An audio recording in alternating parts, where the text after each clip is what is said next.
What's up, squad? Welcome to Ichabod. We are doing conversations with Christians. I'm your host, Be Good, and we got another great conversation for you. I'm so glad that you've tuned in. Whether you're just scrolling through YouTube and trying to figure out if you're going to watch it, stick around. Great episode coming up for you. And everybody who's here live, coming into the chat and do what we do, greet somebody in Reason's name as we get ready to talk about this. Yes, I am a former Jesus worshiper, a former Christian. Some people don't even want to give me that because they say there's no such thing. First John, I think it's 2:9 or 2:19. One of those, it says, if they went out from us, they were never of us. So they don't even want to give me the whole title of former Christian. But I was a former Jesus worshiper. You can't tell me that I did not worship a man who I thought was a God man named Jesus for decades of my life.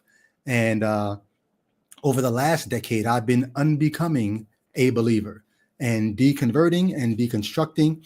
And I put this channel together so that I could have these conversations with anybody who's willing. I wrote an entire book explaining why I no longer think that Jesus is God, that I no longer think the Bible deserves my faith. I say I repossessed my faith from the Christian religion. And in doing that, I had to look around and say, well, dag, if the God that I thought had reached out to me didn't, then did any other God reach out to me? And I realized, you know what? It's sort of uncanny that the God who reached out to me was very geographically accessible. And had I been in another part of the world, probably some other God would have reached out to me through its followers. And at some point I began to do the math and I walked away saying, you know what? I don't think God was the right answer. And so I quickly went from former Christian to atheist. And sometimes I say agnostic. Sometimes I say agnostic atheist. Sometimes I just say atheistic. And maybe I'll explain some of that in this episode. But I do these conversations with Christians. Those are not the only episodes that I do. But I also do exit strategy where I help people think through why you don't need to be concerned about this book and this God and this religion or religion in general. We do life after faith stories where people come on and they tell their deconversion story. They tell how they came to faith in Jesus and then how they began to unbelieve. So check out the channel, check out the playlist. But if you're here, greet one another in Reason's name. I'm looking into the chat and I see a lot of folks. I see sharing good. What's happening? I see Thurgood. What's good? I see Drugs Art Gallery. What's happening, my man? Jamal. We got Mo Wheat in the house. And Mr. Biscuit speaks, says, yo, what's good? Good to see y'all. Good to see y'all.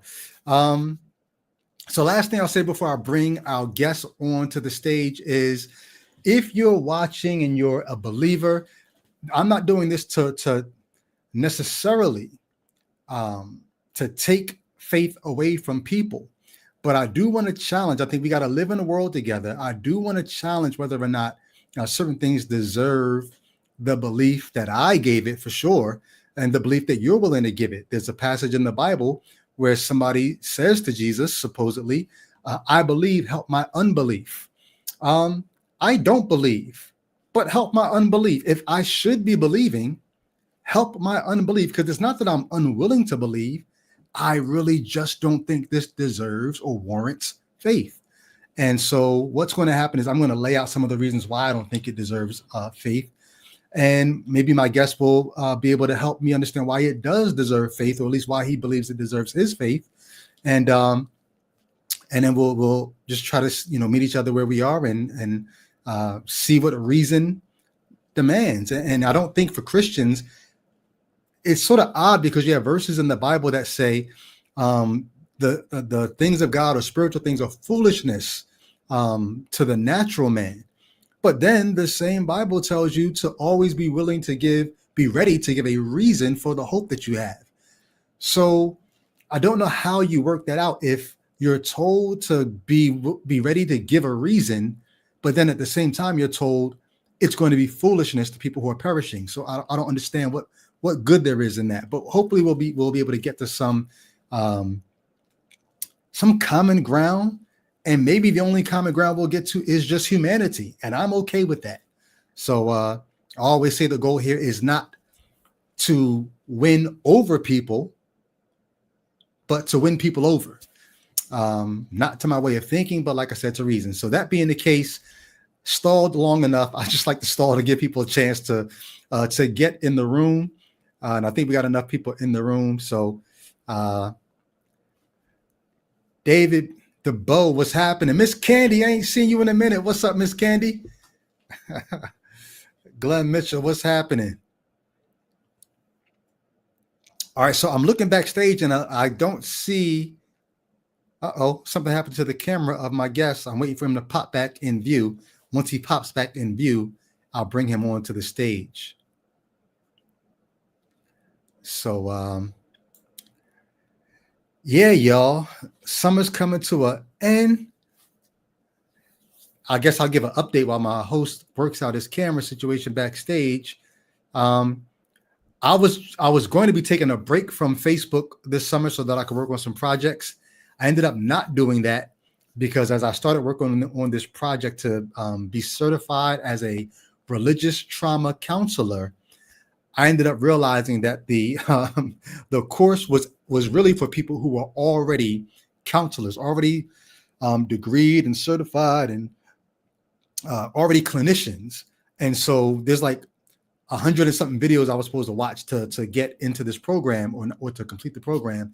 The more I watched, the more I realized, oh, this isn't for me. I'm not even ready for this yet. I see my guest is backstage, so I'll bring him on. So that's why if you saw me so active on Facebook, you're like, yeah, I thought you were taking a break. I really had no reason to take a break because the thing I was taking a break to do, I ended up not doing. So in terms of religious trauma counseling, I'm still going to go through the courses because I think it's going to help me in how I deal with people anyway. But I'm not going to go after the certification. So that explains that.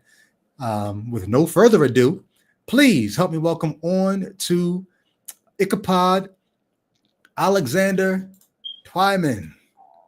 What's up, bro? What's going on? Did I say your last name correctly? Yeah, Twyman. Alexander Twyman. That's what's up. That's what's up. Hey, just if you don't mind, tell us a little about yourself. And if you want to, you can explain. I titled this video, Can This Pastor Help My Unbelief? And then I like I told you backstage, I thought I saw that you were a pastor. Then when I went looking to confirm that, I couldn't find that confirmation. So I changed it to, can this Christian help me? Will help my unbelief. So clarify for us if you don't mind. So yeah, I am a pastor. I don't title my Facebook reverend or anything like that. One, because I don't want to be pompous in any way. Because it's funny because you meet people, you grew up in the same neighborhood, and all of a sudden you become a pastor. I'm Reverend now, so you can address me as Alex or Twin or whatever. Now I'm Reverend. So I try to keep that low so people would just know I'm Alex. Okay. I'm a pastor. And what was the first part of that? Oh, well, a little bit about myself. Yeah. I am. One of your questions normally is what type of Christian I am. So I am a textbook Christian as you defined it. Okay. I believe that I am saved by grace. Jesus has made me alive according to Ephesians 2. My faith is a gift that was given to me. I place my faith and trust in Jesus. And because of that, he has now endowed me with the power to walk with him. And so that's where I am. I grew up in a traditional Black Baptist church. Got saved at 15. Began doing youth ministry, did that for about 16 years, got married, had some kids. Start searching, and then in traditional circles, like eventually you kind of age out of youth ministry. Okay. So I just started to look for my next role, and I believe God kind of led me towards a pastoral role. Did some church planting, and now I'm serving with a church plant as an associate pastor, not the lead, but an associate pastor, where I served for the past 3 years. So you've been in the church your entire life. Basically, I'm the church kid, man. Like, okay. Did you ever have any period where you strayed? No, I mean not in a traditional sense of straying, like I'm wilding out or whatever. But I had my sand in my closet stuff, and I was like you heard of the truth. Yes. His story was my story. It was like, I ain't got no horror story. God kept me in my youth, give him saved me all in my the youth. I give him all the glory. Okay. yeah, yeah. I wasn't cuffed and stuffed in the back of a paddy wagon. I ain't never cursed in my life. So I thought the gospel. Most ain't accustomed to that. So yeah, Okay. that's pretty much what it was for me, man. I was a straight laced guy. Didn't do too much, but I grew up kind of in rough neighborhoods and things like that, and just take it day by day, man. So you're a associate pastor at a church in, do you mind if we say where? So the name of the church is Amazing Grace Church. It's in Northwest DC. So Northwest DC. I wanted to get to that point because right now, DC, you guys are in the news. The nation president is sending military, National Guard, armed National Guards into you all's neighborhoods. Yeah. Can you just talk to us real quick? I know you said you grew up in a dangerous neighborhood. He says, I'm making DC great again. Where are you at with that? So, see, this is why I just say call me out, because when I talk in a way that you're not used to hearing a pastor, I don't want y'all to act crazy. But no, I think our president is, I think the brother's wicked. I mean, I think he's doing all types of crazy stuff, man. I don't think removing homeless makes it safe. I look at it like cockroaches, man. You turn the light on, you think you're doing something, you think you cleaned the house, but they just go on the way until the doctors come back.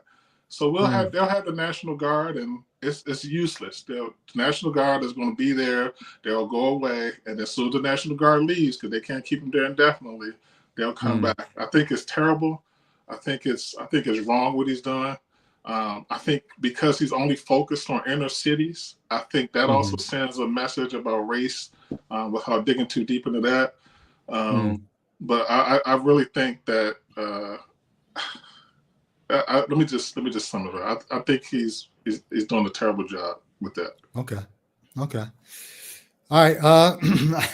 I wish I could go back in the day and say we were praying for y'all in DC, but there's a part of me now that's like I'm with the crowd that says, what does hope and prayers do at this point? We need action and action plans. And I know you're there in the thick of it, but Chicago might be next, and Philly's kind of rough. They may come to Philly, and so who knows what's going to happen. I just feel like everywhere has a bit of rough. It's just what's publicized. The wealthy neighborhoods, they got all types of hidden stuff, and but it's not publicized. What's publicized and what makes the news is the inner cities, and so making it safe is, to me, looks like you're policing Black and brown people right now. But when I look at suburban neighborhoods, there's danger there. I'm in the suburbs now. It's like, you think people nothing can happen up here? They hunting in these woods out here. So, I just feel like we gotta we gotta frame it better, and I don't think the president's doing a good job of that. Got you. I want to give a shout out. What's up, Misinterpretations? See you in the chat. Good to see you. So you are one of the folks who every once in a while, as I do my thing on Facebook, and I'm not intentionally trying to cause trouble, though I do know that my posts trouble a lot of folks. Yeah. But I think hopefully it's good trouble. I want people to think critically about what's going on, what's being said, what they believe. And every once in a while, I think like maybe once a month or twice a month, you'll jump into the comments. Yeah. And then you and I will go back and forth, and then it'll die out. So when I put the word out, I think you responded to something. I was like, yo, you jump on here enough. Why don't we just get online and have one of these conversations? What made you want to actually take me up on that? It's a few reasons. One, I grew up in the 90s. I'm an 80s baby, grew up listening to hip hop. And then, so you was like you in the cross movement was big for me. So I grew up listening to y'all, and so when I saw Brady, I was like, who's Brady? Like, I don't know who Brady is. Oh, Fanatic, that's Fanatic. Okay.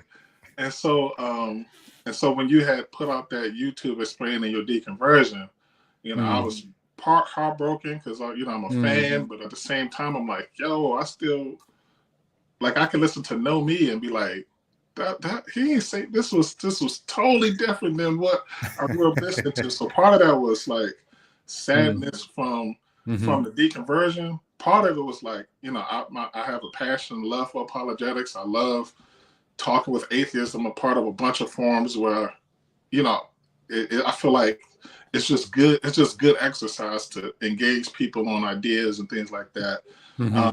And then at the same time, I think it strengthens me. So there's a selfish aspect to that. Okay. Where I think it strengthens me to wrestle with tough questions, or people who are smart up here, and they chop away at basic.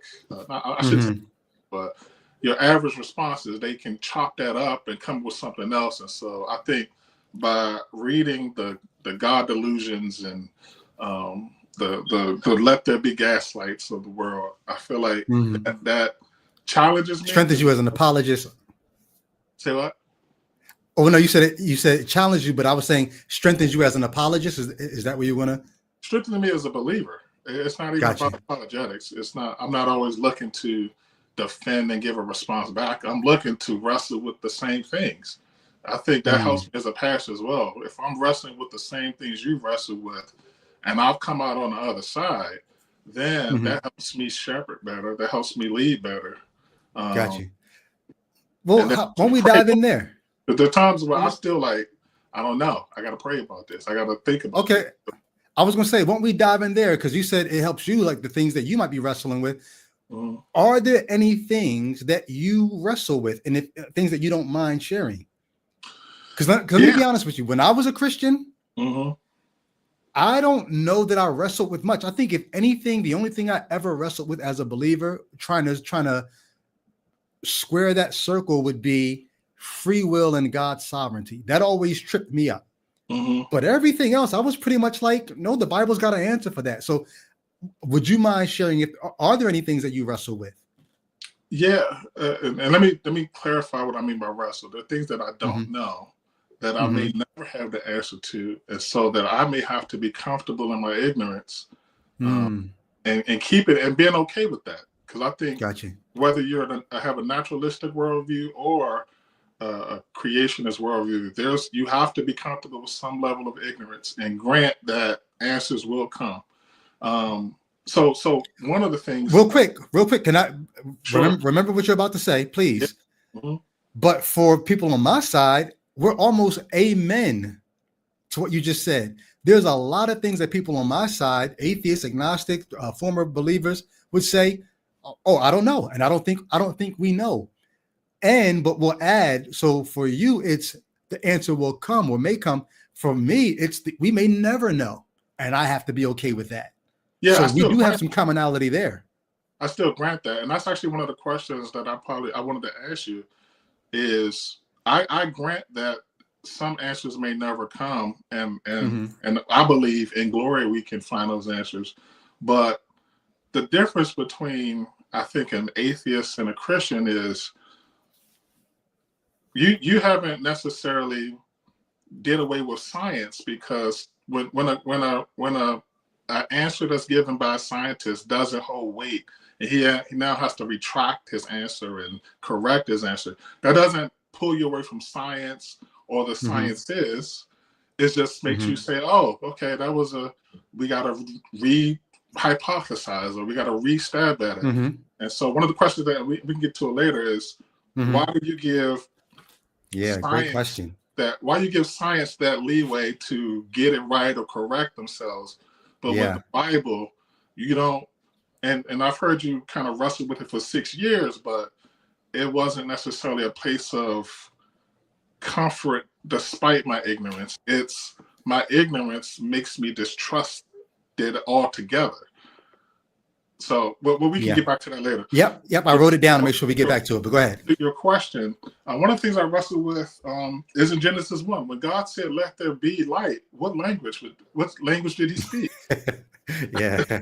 I have no clue. It's in we read it in English. It's written in Hebrew.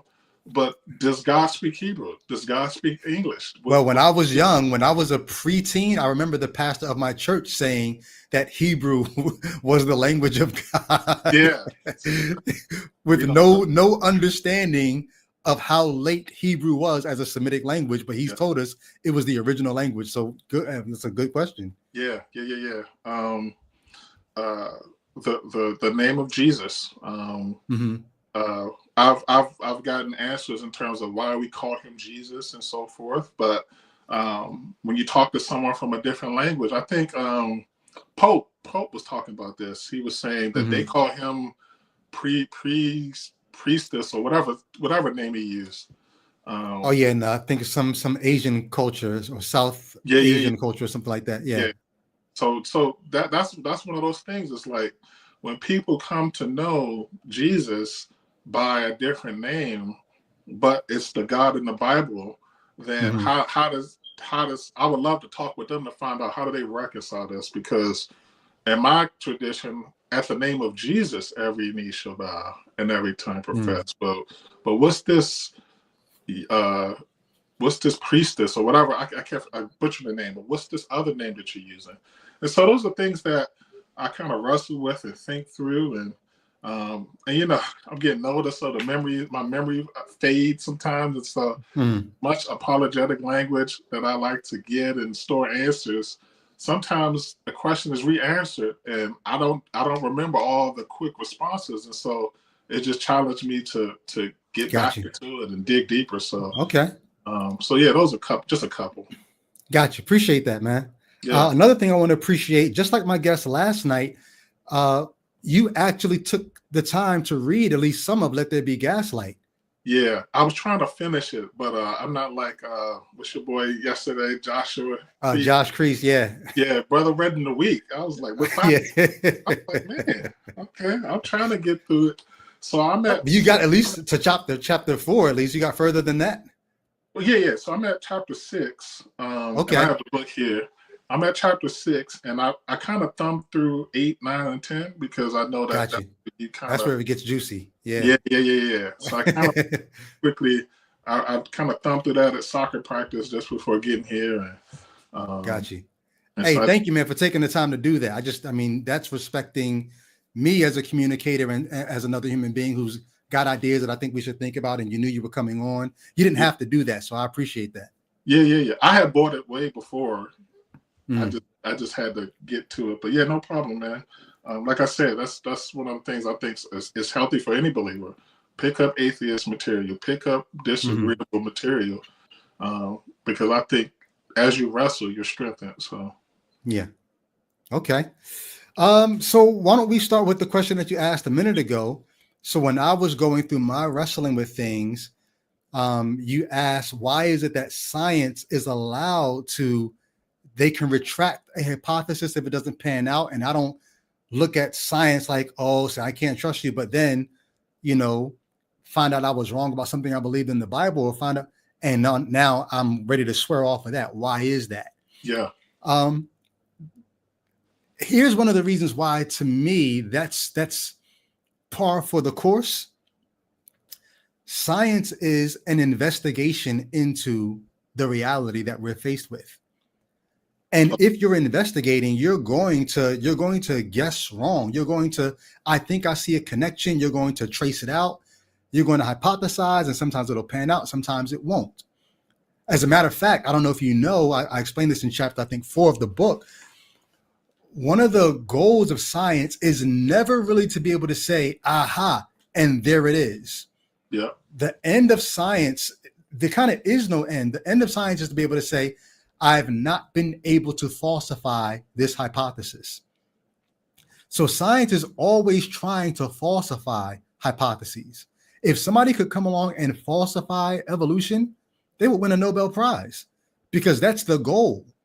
The thing that's been surprising is everything we've thrown at this thing, we've not been able to falsify. Now, we've been able to falsify certain hypotheses, like, will this even further prove it? Oh, no, it didn't. Okay, cool. But the theory itself, it's not been able to have been falsified. And that's the goal. The scientific method is a process where people are just trying to say, here's what we think is going on. let's try to disprove that. And so far we can't. And then that's step one.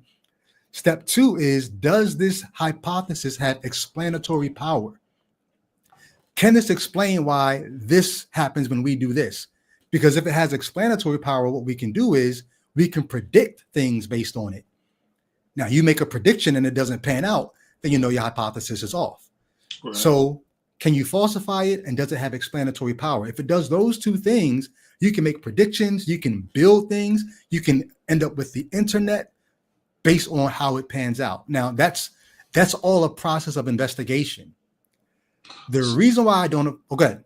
I just wanted to quickly ask, do you see evolution as an observable reality or a perceptual one? Observable or perceptual, I don't know if I would see a difference there. Maybe you could explain the difference.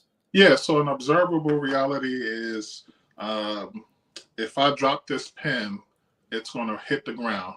Right. And so that's my hypothesis. Let's say I never discovered gravity. Right. And I drop the pen, and every time it hits, I observe that reality. Now, evolution is something that we have not visibly seen. And so we can perceive things like, oh, I see 95 to 98% similarity in the DNA between chimpanzees and humans. Therefore, I have perceived that there must be a genetic ancestor that links the two. But that's not testable. That is correlation. And so, and then, because another thing, if you look it up, there's, I think it's 50% genetic similarity between humans and bananas. So it's not that high, but go ahead. But let's just say there's some similarity between humans and bananas. Should we then hypothesize a common ancestor between bananas and humans? So what I'm saying, do you think evolution is perceptual or observable? Because Darwin, when he was on the Galapagos Islands, I think it was, perceived it, but I don't think he observed the actual transitions in the transmigration of species. Okay. So let me ask you, how much have you looked at the theory of evolution from actual evolutionists, proponents of it, not opponents of it? Yeah, I appreciate that question, because I think it's a good one. I've looked at quite a bit. I can't say I'm an expert, but I have looked at some things. I probably couldn't quote a bunch of it, but got you. So I'm not a geneticist or a biologist, but listening to evolutionists, geneticists, biologists, Christians and non-Christians, all of them will tell you that we have observed evolution, and we observe it every single day. Every time reproduction occurs, evolution is happening at the level of the gene, and sometimes at the level of the species. Whether you can observe this in viruses, you can observe this in insects, you can observe this in plants. We observe evolution all the time, and there's so many examples of it that it's almost embarrassing. And so one of the things that I used to do as a Christian, I used to say things like that, and I would say things like, if we came from monkeys, why are there still monkeys? Right. But then when you but when you sit and you actually hear the geneticists explain what is actually occurring in evolution at the level of the gene, before you get to the level of the species, you realize evolution is always happening. It's not a semantic thing, it's a real observable thing. And by observing evolution, you're referring to mutation? Yes, I'm referring to mutation, referring to natural selection, all the entire process. Okay, so I gotta come back to natural selection, because that's one that I don't find a tenable position. But as far as the mutation, the way I'm understanding mutation is kind of a deleterious effect where there are changes, but mutation doesn't add to the was a nucleotide, or I'm not a geneticist either, but it doesn't add information, it takes away information, or it changes information. So one of the things that well, go ahead, finish your thought. So when there's a change in the DNA sequence, those happen randomly, but the way the language I hear from evolutionists is nature selected that this thing happened. They almost add an intelligence to nature, as if there's some process by which it then moves. So the wolf, let's say the dolphin turns into the wolf. The nature selected that this will happen. So correct me where I'm wrong. Yeah. So nature selecting is almost a figure of speech. It's not trying to attribute wisdom or intelligence or preference to nature. It's basically a figure of speech to explain what naturally happens. So natural selection is by the process of, and people always take this term out of context, survival of the fittest. Survival of the fittest does not mean the strongest survive or anything like that.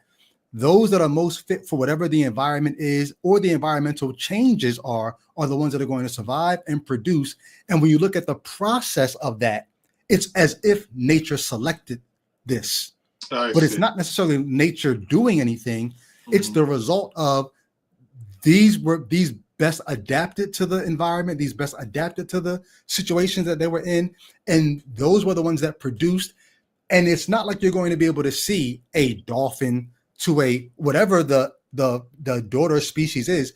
You're never going to be able to see the transition. The gradation is so slow. It's so incremental. It's so the populations existing at the same time that you're not going to be able to say, oh, this is when it stopped being a this and then it became a that. And now this is me as a layperson explaining what I've read from the geneticists, from the biologists, from the evolutionists. So I can't even really get into the specifics of it, but this is just my layperson understanding of what we mean when we say natural selection. And it makes a ton of sense when you look at the examples that are offered in light of that. Yeah. So I did some reading a while ago, just on theistic evolution, because that was a thing I was kind of thinking about. Like, is that possible? Did God just use evolution? And I think that's something you mentioned in your book. But I realized I forget the actual book. I think it's called Theistic Evolution. The one that I quoted? No. The one that I read. Okay. I read this book. It seems that there are some instances where that gradual process will be impossible, because in order for a certain, like there's an insect, there's a type of bee that shoots venomous liquid to its prey. And before it shoots that liquid, it has a very, very acidic property liquid, and it has a very destructive one, and they all mix together to make this potion. And so the argument was, how can this naturally evolve over time? And then I don't know if you ever heard of I think his name is Michael Behe. Yes. He wrote a book called Signature in the Cell. Yeah, so he put forth this idea of irreducible complexity, right? Yeah. Is you familiar with that? Okay, so he said the cell has these simple machines that cannot break down beyond what they are. And so the question is, well, how did that simple machine come to be? And scientists, I keep saying science, but scientists haven't necessarily found an answer to that. But they highlight evolution. And so I still, like I said, I still kind of wrestle back. I am still examining the evidences. I would encourage you to do that. Christian, one of the things that swayed me is Christians in the sciences refute Michael Behe, refute Stephen Meyer. Like everybody in the intelligent design movement, Christians, if you ever look at Discovery Institute, Christians in the Discovery Institute will tell the intelligent design movement that they are tripping. Like the idea of irreducible complexity is that's not something that challenges evolution at all whatsoever. And they've got all kinds of reasons why that's not the case. And I could forward you tons of videos of Christians and non-Christians destroying that idea. Yeah, That I mean, and the idea. I would definitely weigh the merits of the arguments. It doesn't matter if they're Yeah, Christian or atheists. If you're right, you're got right. you. Well, I think it helps. Well, for me, it helped because, like I said yesterday when I was talking to Josh, the Christian has no reason to say these things.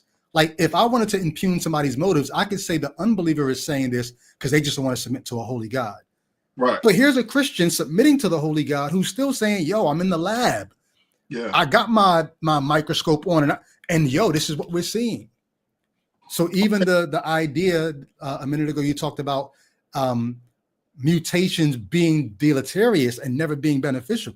That's not true. Like they could have no effect.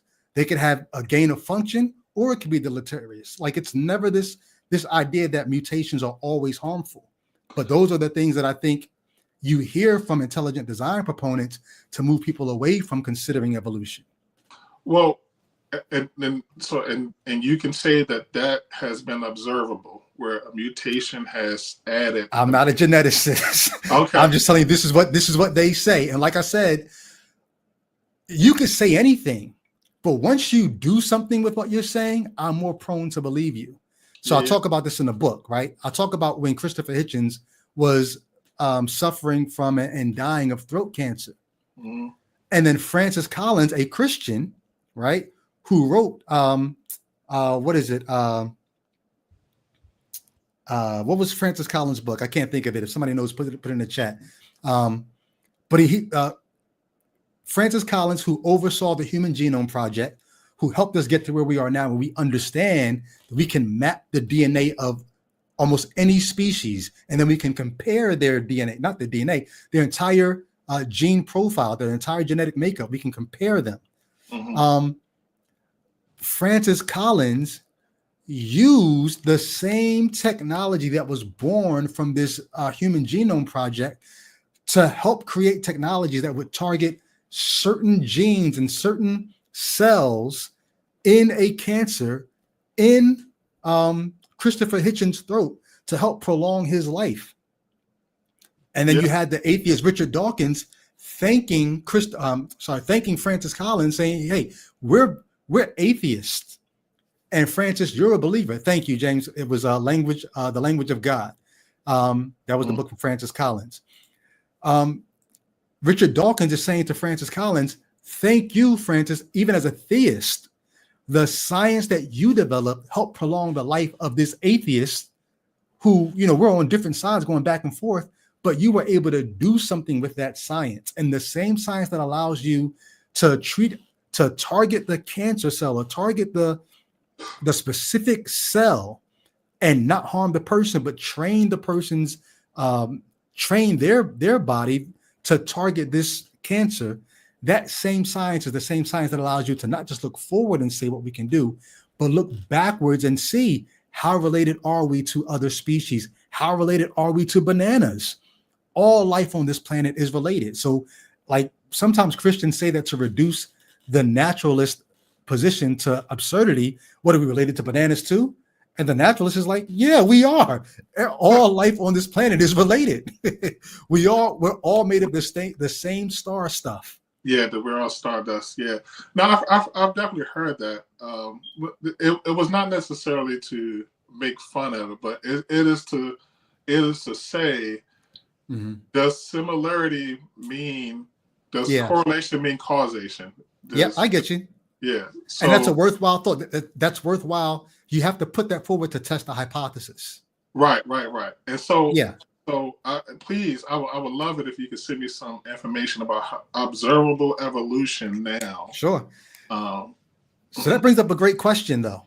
Yeah. What would it do for you and your faith if you were to come to the conclusion, if you were to become convinced that human evolution from common descent with the great apes, that's gorillas, orangutan, chimpanzees, bonobos, that common descent from a ancestor with the great apes is actually how humans came to be? What would that do for how you see what your faith tells you about life and for how you see your faith overall? If if microevolution were true and apes and humans share common ancestor that led to humans, it probably make me look at Genesis 1 again, and then saying, am I understanding what man is? Am I understanding what God created? What I do is I would question my understanding. I would not conclude that the Bible is therefore false. Would you at least consider it? Well, I always consider it. I don't think, even as a pastor, I want to be faithful to preach word, and so I got to make sure that what I'm preaching is true. And so, well, hold on, that doesn't really answer my question, because making sure what you're preaching is true assumes that the Bible is true, and you maybe just understand it wrong. I guess what I'm saying is, are you saying that, or maybe you did answer it, maybe I misunderstood you. What I'm asking is, would you, and are you saying that you do consider that the Bible could be wrong, not just that you're understanding it wrong? Well, see, I believe the Bible is God's word, and so I would never, by definition, I don't think God would lie or tell falsehoods or put falsehoods in his word. And so I don't think I would get to the place of, well, this must not be true, unless I conclude that this isn't God's word. But then I would look at what would push you towards that, though. So if finding out that the way we came to be what we are is through evolution, and yet the Bible says it came to be through God forming us from the dust of the ground, he made the animals separate from us, and if you have those two things, you could question whether or not you understand it right, but would you not say this could be evidence that it's not true? Because it does say God did it this way. Yeah, and so that's why I said I would question, am I understanding man right? When God says I'm going to create Adam, is that the human that I look in the mirror, or is that the genetic ancestor that we share? Because maybe God made that thing from the ground, and I'm just applying what I believe to be a man to the text. And so again, I would change my mindset rather than saying that this isn't God's word. Or I would say, if I did get to a place of saying, okay, Genesis can't be God's word, then I would go with 65 books. I love it. I love it. But you understand why that's a problem, though, right? Because this was the problem for me. You get to the New Testament, and unlike many of the books in the Old Testament, like, you don't hear Adam being brought up at all through the rest of the Old Testament, which is sort of that's fishy. But you get to the New Testament, and you got Jesus and Paul saying we can't dispense of Genesis because through one man sin came into the world. We were all in Adam. Could you really dispense of just Genesis when you got books in the New Testament still roping you back into it? Yeah, well, I think so. Again, like I said, I was just granting your point of view. Right. This is all an if. Yeah. I wouldn't dismiss Genesis, but if I did dismiss Genesis, and then I get to Romans where he's talking about Adam and sin coming through Adam, then I would go, well, what did Paul mean by Adam? And then I would go to that. Got you. Am I understanding Adam to be the right way? You know, we see cartoons and Adam is a walking male, but the Hebrew, it just means mankind. So until you get to Genesis 2, but it's still one of them things where, again, I don't mean to be offensive, but it would be arrogant of me to go, I'm understanding it this way, so that this thing that I believe to be God's word is now subject to my understanding, and now my understanding is going to dictate what's true and what's not, rather than saying this is true. How can I allow my thinking through this? What if a Muslim were to come to you and say that same principle of, well, this doesn't seem like it could be true to you. Who are you, oh man, to question Allah? my book could be just as true as yours, and maybe you just don't have the insight, the divine wisdom to understand how it's true. Why can't that same reason be used to justify some other religion? Well, there are a couple of reasons. So Surah 542 presents the Quranic dilemma. So Muslims already have an issue because they quote the Bible a lot, and the Quran tells them to trust the Bible that was from the Jews anyway. So I would kind of question them there, but I think that's a valid proposition for anybody. Anybody can say, well, why do you question Thor, or why do you question this text, or the Epic of Gilgamesh? And so you would say, hey, listen, well, let's all come up with our groups of evidence, and let's follow the evidence what we believe, or who has the more sound arguments, and then let's see what holds water. And so I'm confident in the scriptures, and I'm confident that you can scrutinize them to no end, and they will still hold up. And so can the person that believes in Zoroastrianism or Buddhism or any other world religion, can they say the same? And it could be just the skill of the apologists at that point, or it could be some validity to the actual text that we're defending. I think with the manuscript evidence that the Bible has, and the historical accuracy in some senses, I think I'm confident of the text of the Bible's ability to stand through scrutiny. So you come with your evidence, I come with mine. Again, I could be wrong. I could be wrong. And so I'm not arrogant to think that I can't be corrected. I'm just very confident in the text. I wonder to what degree the confidence is in the text versus the confidence is in the human ability to believe despite what the text says. Because it seems like what would be happening is, even if you found things in the Bible that didn't seem to conform to, it says this, but in saying this, that will go against what we find in nature. So I must be understanding it wrong. But it says what it says. Like the surah that you just quoted from the Quran, it says what it says. Suppose a Muslim came and said, oh, you're understanding that wrong. You're like, but it says this. But they could use the same jujitsu to say, oh, no, I know what it says. But because taking it at face value puts me in a bad light, I'm going to reinterpret it another way to get me out of that trouble. What if you're just doing the same thing? No, I'm doing what the scientists do.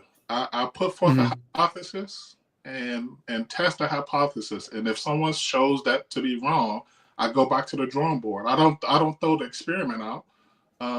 It's the same deal. Atheists have the theory of the multiverse theory, right? Untestable. It's not atheists. It's atheists don't have that theory. Right. Some naturalists do, but not all atheists. But go ahead. Some scientists, you're right. Some scientists put forth the idea of a multiverse. You can't test it, you can't observe it, you can't reproduce it, but that's a popular theory in our world. Now, if someone like me came and I say, okay, you have these multiverses, but it has to be some origin. How do we get to origin? Then science plays ignorant and go, well, we're still figuring that out. And people are comfortable in that ignorance. That's what I talked about in the beginning. People are comfortable in the ignorance of we don't know yet, but they don't give that same thing to the Bible. I don't know. And this is why. Yeah. But we took a excursus because I was beginning to answer them. We went off on a little excursion there. But the reason why I don't afford that same leeway to the Bible is because no scientist is claiming to be omniscient. No scientist claiming to have been there at the beginning and to have condescended down to the level of man to explain itself and explain history. There's no pretense of any of that in science. It's an investigation. Whereas on the other side, we have what we've been told is divine revelation. It's the glory of kings. It's the glory of God to conceal a thing, the glory of kings to search them out. The hidden things, the revealed things belong to us and our children. The hidden things belong to God. But if the things that have been revealed belong to us because God revealed them, I don't see where there's room to be hypothesizing, to be, I thought we were supposed to believe this, but now come to find out it's this. Where does the divine communicator assure that his communication is received? It's one thing if our problem was we just don't believe him. Mm-hmm. That's one thing. That's what I was saying to Josh last night. He said, you're rejecting him. It's like, no, I'm not rejecting him. Yeah. If he showed up and was like, yo, I'm the Christ, I'm going to reject him. I just don't believe it's true. So I guess what I'm saying is, so, but then if you have God to, has, each individual will have to determine what they would need to grant truth, because a Christian like me would say, well, Romans 1 says God already revealed it to you through creation, and he wrote it on your heart. And so God has already done everything. The heavens testify of God. Though if you don't praise him, the rocks will cry out. I know that's poetry there, but if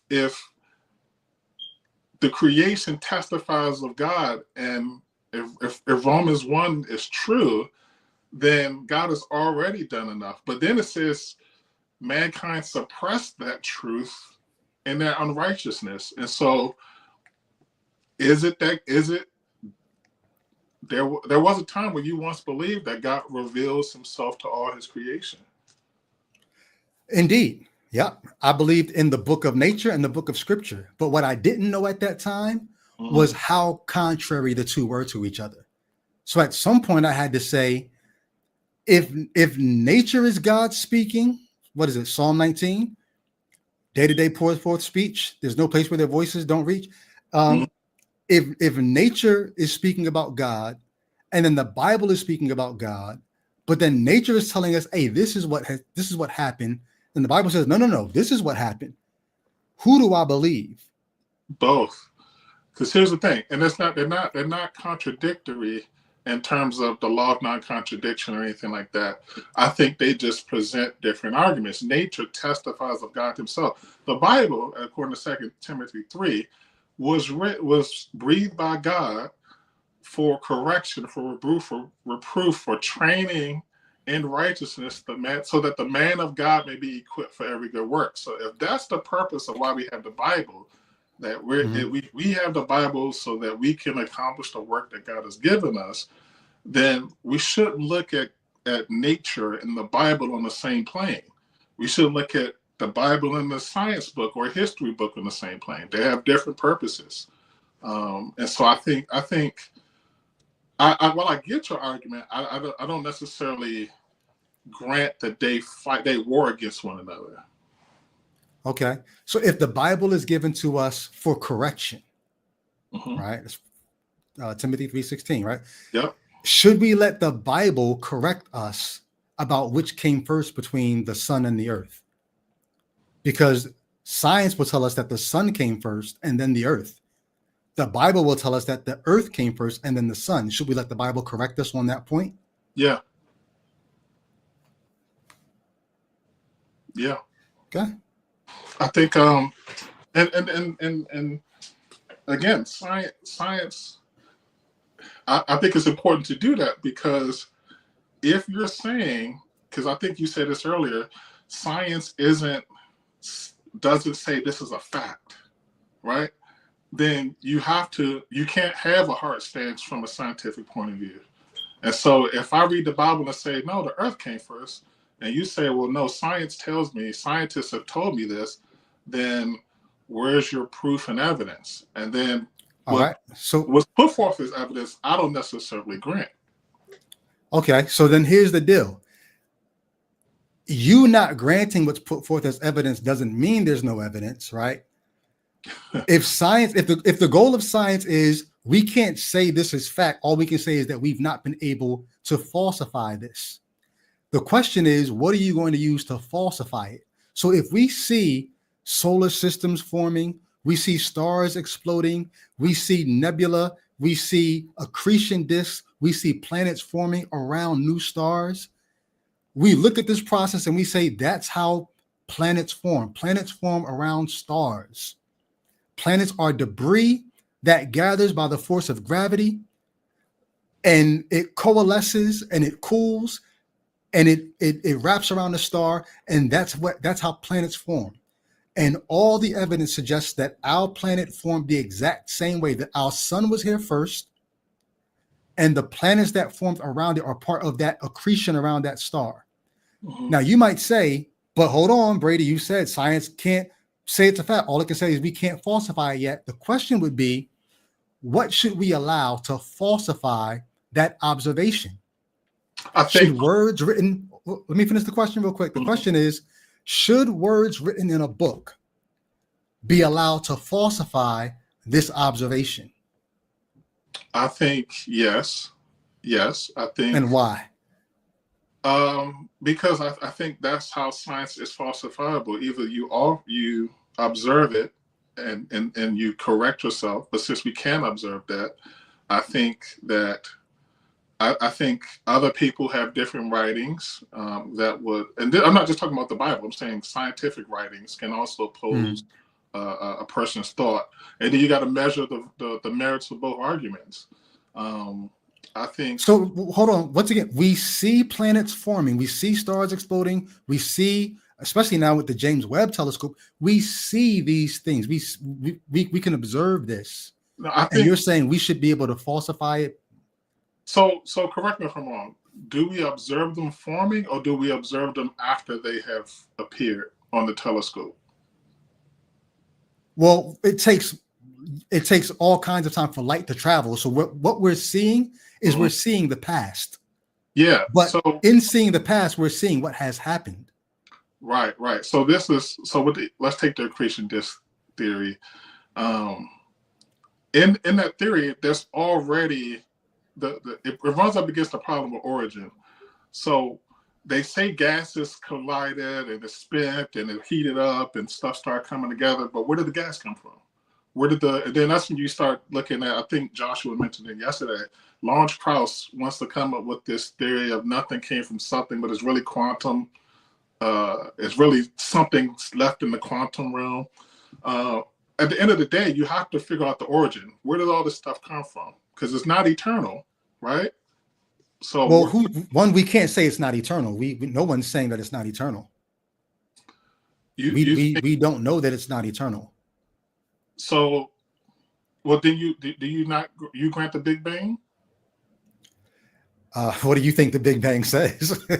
I think the Big Bang says that there was a singularity with an infinitely dense singularity that one. So even in my book, I explained that incorrectly. I combined two ideas about Big Bang. The original idea was singularity. The idea that has since been adopted, I mean, almost immediately after the singularity is a single point. The most we can say is all the energy, all the whatever there was at the when our universe began to expand, it was condensed into a almost infinitely hot, dense space, but not singularity. We don't know. The math breaks down at that point. And interestingly, you see me say this on Facebook every so often. Interestingly, the math that breaks down at that point is very similar to the math that you get at an event horizon of a black hole. Yeah. Which is why many astrophysicists today are beginning to say it looks like our universe may actually be inside of a black hole. Right. And so none of that would suggest that matter began to exist. It's that what we're seeing is what's on the inside of a black hole. But either way, that's. But you still have to grant the presence of the black hole. Right. In terms of the black hole doesn't fill up infinite space. So the black hole is whatever's on the other side of it might. So we don't know what's on the other side of it. so this is what I'm saying. It kind of faith-like to not be able to observe that fact, but to put it forth. And so this is why I say is observing what we can observe. Creationism is just opposing views.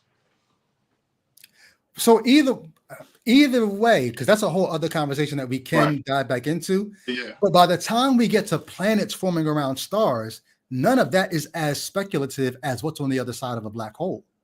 And so my question is, why would we let words in a book saying that the earth came first and then the sun, why would we let that falsify all the evidence we see that it happens the other way. Why is that strong enough to falsify that? Oh, because of the way I view the book. I view the book as from the actual creator that created all the stuff we're talking about. And so because I view this book as from that creator, I trust this word more than what the scientist says. So who's more right? Is it God or is it the scientist? And I just happen to lean on the side of God. Okay. And I give a shout out. What's up, Dr. Josh? Just saw you in the chat. Michael Apple, what's going on? Good to see y'all in the chat.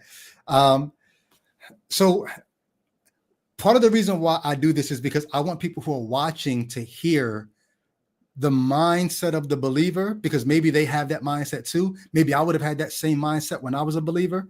Yeah. And I don't always circle back around, but I really would like to circle back around to ask you to think about what you just said there. Mm-hmm.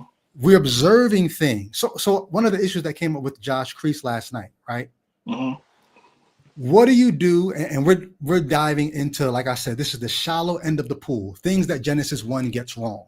Mm-hmm. That's the shallow end of the pool. There's many more deeper issues that we can get to. Right. But one of the things in the shallow end of the pool for me is Genesis 1:6, where God creates the rakia, the dome that's over the earth. Do you think that that's what Genesis 1:6 is saying? Or do you think maybe we're reading it wrong? Or what do you do with that? I think in a lot of ways we kind of misimagine Genesis 1. Mm-hmm. And what I mean by misimagine is and I'm assuming people do what I do, so that may be arrogant of me. But as we read the text, we often picture the text.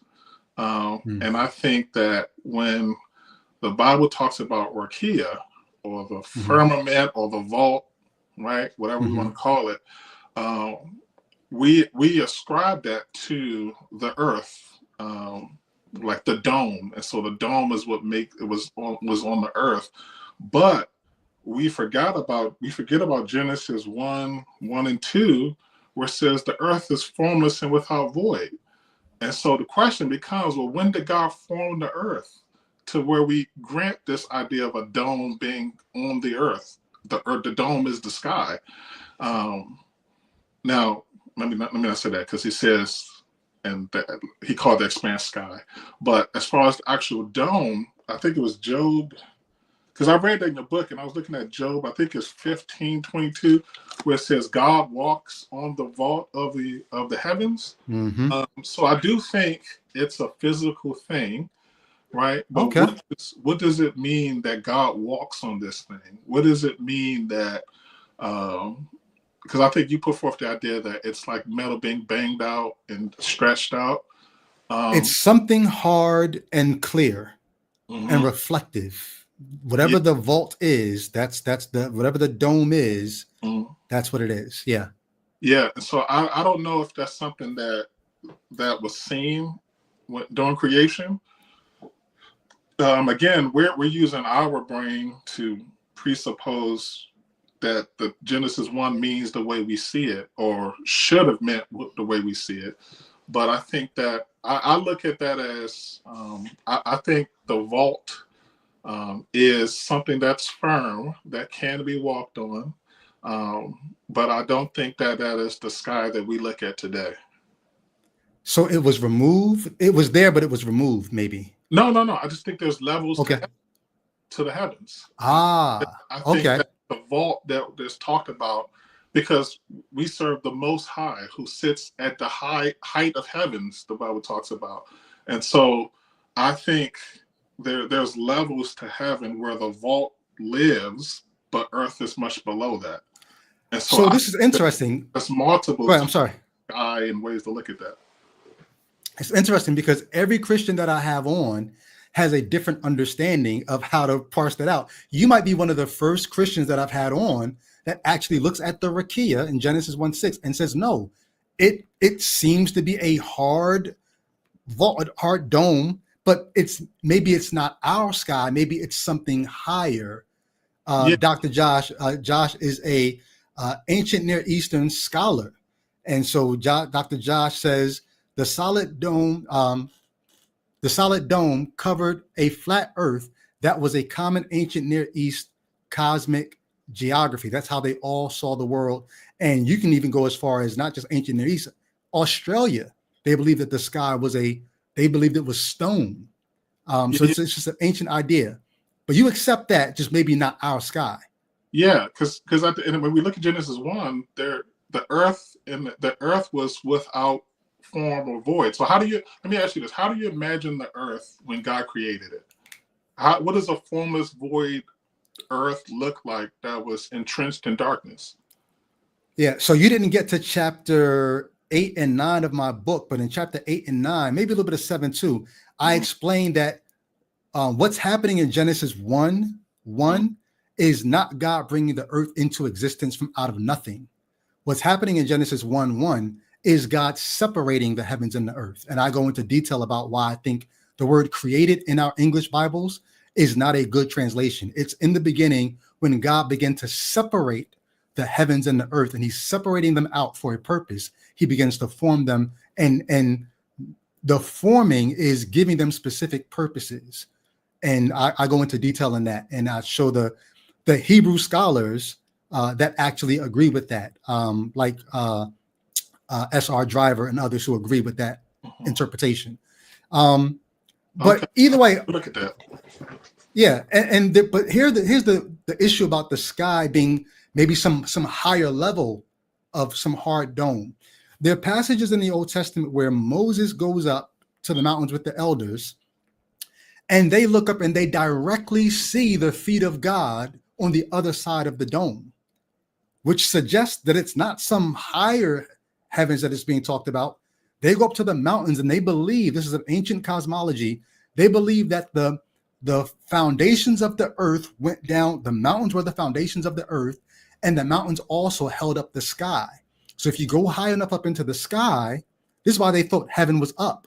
Now, if the earth is round, how is heaven going to be up? Because you could be on any side of the earth, right, and you might be looking up, but up is space. Mm-hmm. But on a flat earth, heaven is always up.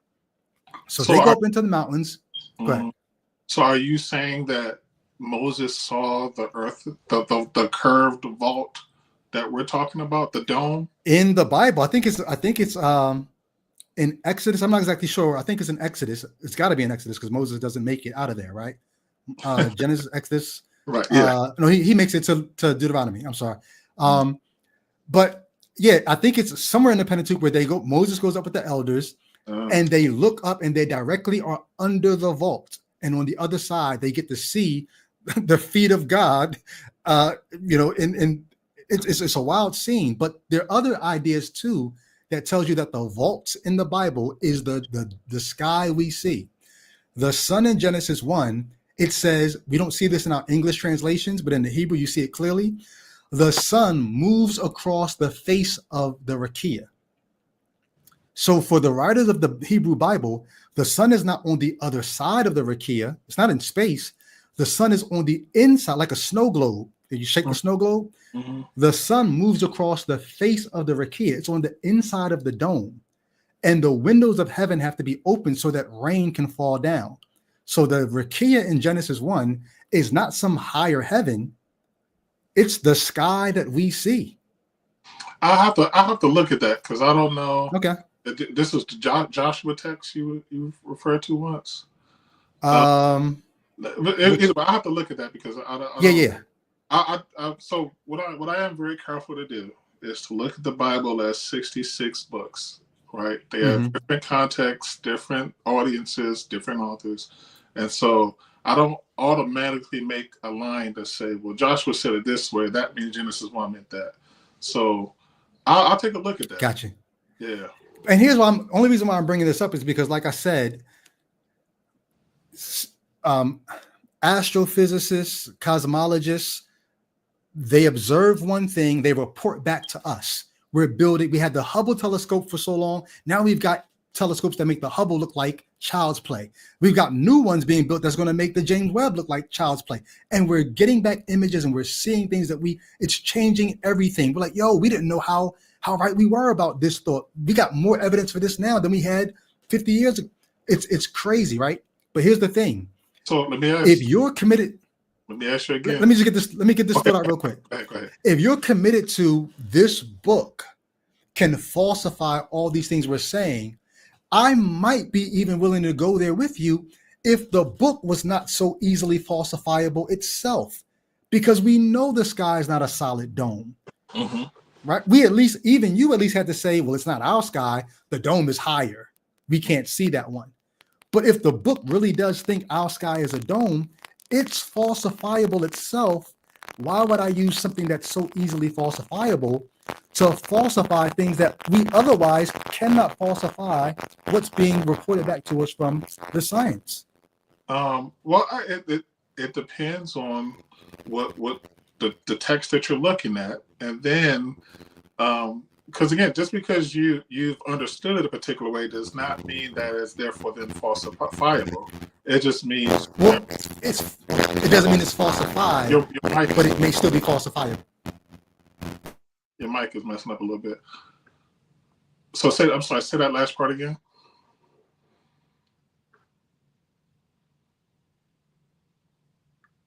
I don't have you. Mm-hmm. Okay, say something. I think I may get you now. Okay. Hold on.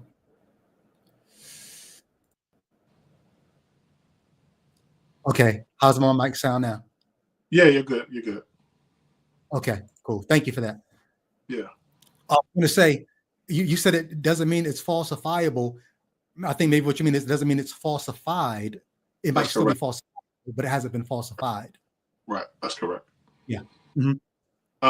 And so, you know, we will have to discuss your evidence or your arguments for what is falsifiable and what is wrong.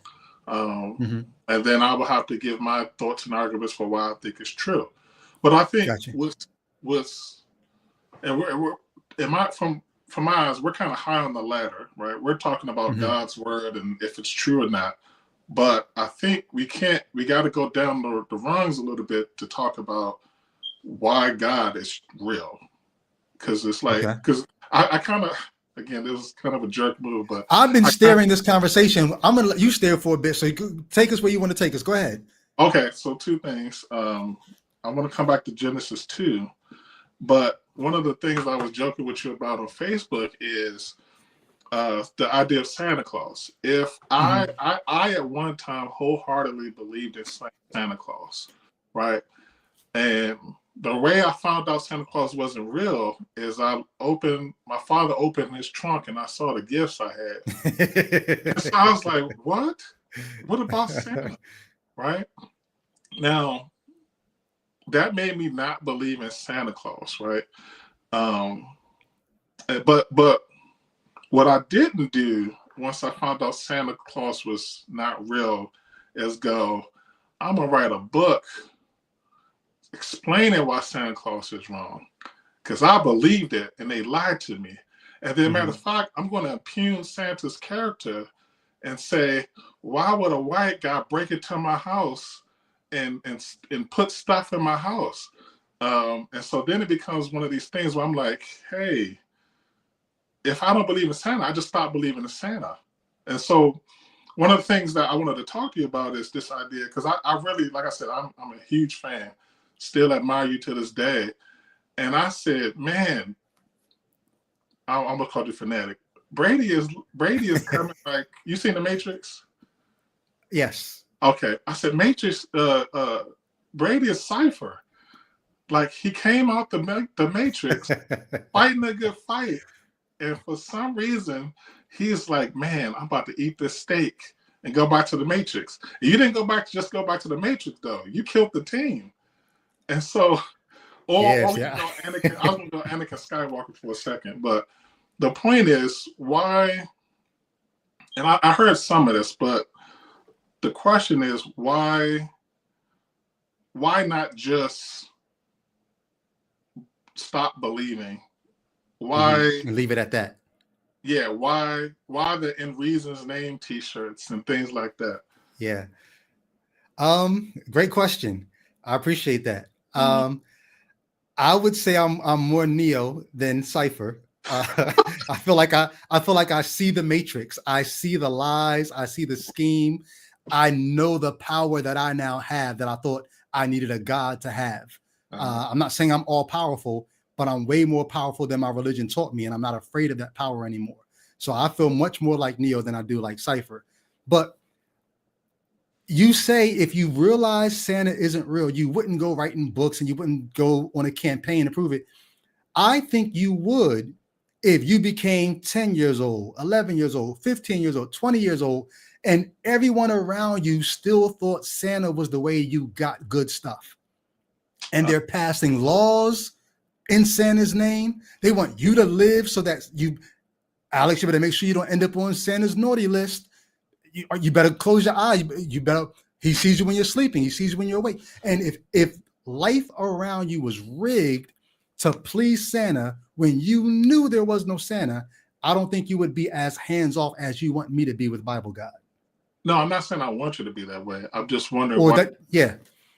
Well, for the same reason that I think you wouldn't be quiet about Santa not being real. If you saw it damaging people's lives, if you saw people living in depression because, man, I know I haven't been as nice as I should have been. I don't know what's going to happen to me come December 25th. And it's ruining their lives. I think you would speak up as often as I speak up. Okay. Thank you for that clarification.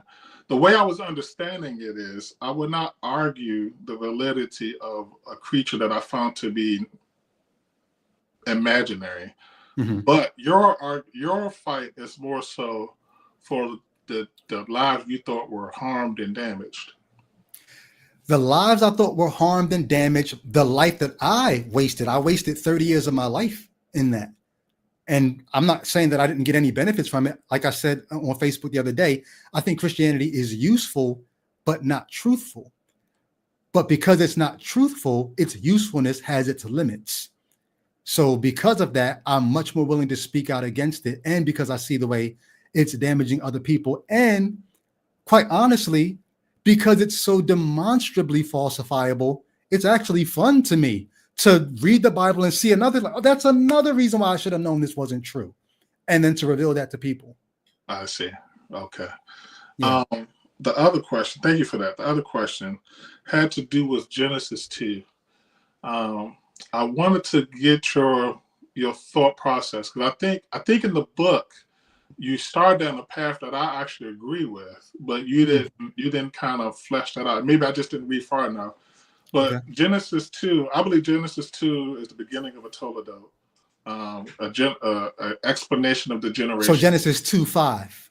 2:5, right? Okay. 2:5, right. So 2:4 is the end of it. It is the end of the creation story of Genesis 1. And 2:4-5 is like, hey, these are the generations of the heavens and the earth. And so the focus there is surrounding the generations. You even see a perspective change from high level in chapter 1 to now we're down in the dirt. We're down in the dirt. We're talking about rivers and stuff like that. And so, and then we hear about man and what's going on with man, and he's being joined with a woman. And so then they have Cain and Abel by chapter 4. So the question I'm getting at is, why didn't you go down that generational train of thought? Because that's what I think. I don't think 2 is a creation story. I think it's a telling of the generations. Got you. So for anybody who is like, wait, where's this conversation going now? In the book, in chapter 3 of my book, I talk about there being 2 competing and irreconcilable creation stories in the early chapters of the Bible. Genesis 1 is one creation story. Genesis 2:5 starts a whole new, separate, contradictory creation story, and I demonstrate that in chapter 3 of my book. One of the things that Christian apologists and some Christian Old Testament scholars do is they take the term Toledot, the Hebrew term that basically says, it's almost like this is the story of, or once upon a time. It's literally translated, these are the generations of. And then it goes into what some people say is a zoomed in account of creation. Genesis 1 is the macro story, the high level 30,000 foot view. And then Genesis 2 zooms in on the creation story, telling the same story, but just from a a zoomed in lens. That's how Old Testament conservative, mostly evangelical Old Testament scholars teach that. Whereas critical scholars would look at that and say, no, Genesis 2:5 begins a different, contradictory creation story. And then you have to ask yourself, why are these two contrary stories bound in the same Hebrew Bible? Why would the writers, or authors, or redactors, or editors do that? And so you're asking, why don't I follow the thinking that says, oh, Genesis 2:5 is just these are the generations. If I could, please bear with me, listener. It's as if Genesis 1 tells you a grand tell, a quick tell of, hey, when day 1 God made this, day 2 God made this, and day 7, and then God was done. And then Genesis 2:5 starts over again saying, now that creation I just told you about in chapter 1, let me tell you how it happened specifically. And then it kind of goes in with the fine-tooth comb and gives you the creation story in a very intimate, minute detail kind of way. Why I don't take that approach. Well, go on. You're going to say? Why do you think it's a creation story? Because creation stories are things coming to be for the first time. Mm-hmm. And in Genesis chapter 1, the heavens, the earth, the sea doesn't come to be in chapter 1. So think about that. If chapter 1 is a creation story, we're never told two things in chapter 1. We're never told where the sea comes from, the deep, and we're never told where darkness comes from in chapter 1. But outside of that, you've got the heavens, you got light, you got the stars, sun, moon, you got man, animals, fish, creeping things, and woman, man and woman. That's a creation story. Even though we don't know where the sea comes from, we don't know where darkness comes from. Mm-hmm. Well, in chapter 2, it's a creation story because even though it doesn't tell us about the sea and the sky and light, what you do have is man coming to be for the first time, woman coming to be for the first time, animals coming to be for the first time, depending on which Bible you read, because some Bibles translate it to make it look like the animals had already been there. And I think that's a sleight of hand. It's trickery on the part of some Bibles. In Genesis 2:19, some Bibles have it say, now the Lord God had formed from the dust of the ground all the animals. But that's not what the Hebrew says. Had formed makes it look like they were there before. The Hebrew says, and so, in light of Genesis 2:18, God says it's not good for man to be alone. So God formed from the dust of the ground all the animals. So in Genesis chapter 2, verse 5, man comes to be for the first time. Vegetation comes to be for the first time. Animals come to be for the first time. And woman comes to be for the first time. So that's why I say it's a creation account. Things coming to be for the first time. Again, and differently than what you see in chapter 1. I think so.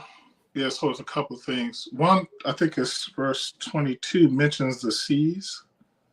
Verse 22 of what? Chapter 1? Yeah. Be fruitful. What does it say? New King James. And God blessed them, saying, be fruitful and multiply, and fill the waters in the seas, and let bird multiply the earth. So I do think Genesis 1 mentions the seas. But not coming to be. Everything else, God speaks it into existence. The sea is there. The Spirit of God in verse 2 is hovering over the face of the deep. The sea is already there. The Tahom is already there. Do you define the deep as water? Yeah. The Tahom is the deep. And it's a cognate of Tiamat, which is the god of the sea monster. It's all the deep is the sea. And it's there at the beginning of the story. No, I know it's in the. I just didn't. I didn't make the connection that deep meant water for you. Mm-hmm. What do you think it means? I think the Spirit of God hovers over the face of the deep. What do you think is going on there? Well, I think so. Again, I'm telling you what I think. I don't know for sure, but I think deep refers to the depths of creation. So all of the universe. Because when it says the Spirit hovered over the face of the deep, well, God is omnipresent. So what does it mean that an omnipresent being hovers over something? To hover kind of implies it's holding a space. And yet the earth is still formless and void. So what space is it holding? Where's the water? Where did the water come from? How is the water even there? You really need to think about that question. That's a great question. Where does the water come from? Because the verse you just mentioned in chapter 1, verse 22 is not the creation of the water. It's just filling the water with living things. Yeah. So then where does the water come from? The answer to that question, I think, will unlock some things. And I know you said you only got a chance to thumb through chapter 8 and 9 of my book. Yeah. Chapter 8 and 9 is going to get into the Tahom and what's happening in Genesis 1, verse 2 with what we call the Spirit of God, because originally that was not translated as spirit. That should be translated as wind or breath of God. And when you look at the cognate stories, the stories of Mesopotamia, the wind and the water are the first two things, and they're there already. And Genesis 1, verse 2 is doing the exact same thing. So I would love to hear your thoughts on that if you get a chance to check that out. Yeah, I'll check out 8 and 9. I think just from my own study, I just group in God's creation in verse 1, that the waters that we see, the darkness that we see, the waters that we see, I think that was part of God's creating the heavens and the earth. And so I just don't think he names it specifically, but when he says he created the heavens and earth, that was part of that creation, that heaven. Yeah. But I definitely look forward to looking at chapter. Yeah. But to answer your question shortly, just to recap, I think there are things that come to be for the first time in Genesis chapter 2, verse 5 to 25, that are coming to be for the first time and in a different way and different order and for different reasons than what you see in Genesis chapter 1, which leads me and many scholars to think these are two competing creation accounts. I do. The way I look at it is I do look at it from a generational standpoint, and that just because God is saying I created the rivers and things like that, excuse me, I do think that the overall theme of the paragraphs following centers around the creation of man and everything that followed, not necessarily a creation after the seventh day, because it just wouldn't make, to me, it doesn't logically flow that God finished his creation and rested on the seventh day and then started again. It doesn't make sense. Yeah, because I'm like, what author would say that? Yeah. Have you ever looked at Jewish commentary on why that, like, how do they square those two? No, I have not. Yeah, it's a fun study because they don't do what evangelicals and conservatives do. They don't try to harmonize and make things have this linear, oh, well, this happened in chapter 1, so then chapter 2, it can't be a recreate. They don't do that. They live with the tension of this doesn't make sense. This contradicts. But they weren't doing with the text the thing that we do with the text. So I think this was another point that I would get to, but we're already at an hour and a half, so I want to try to bring this in. One of the points I would love to get to if we get a chance to do this again is the New Testament makes hash of the Old Testament. The promises, Old Testament? Hash. Makes a mess of it. I see. The promises, the prophecies, the early Genesis, the New Testament, and then Christians by extension are not doing what the Hebrew Bible was actually doing. It's a different project. And to me, that's not a good thing. I remember being in seminary when I began to realize this, where I said, this is wrong. Like, as a Christian, I felt like, what gives us the right to do this to somebody else's religion? And if you don't mind, I would love to show you just one example of that and see what you think about it. Sure. If you have your copy of God's word in front of you, turn with me to Revelation chapter 21. Revelation chapter 21. Okay. Yeah. Give me a second.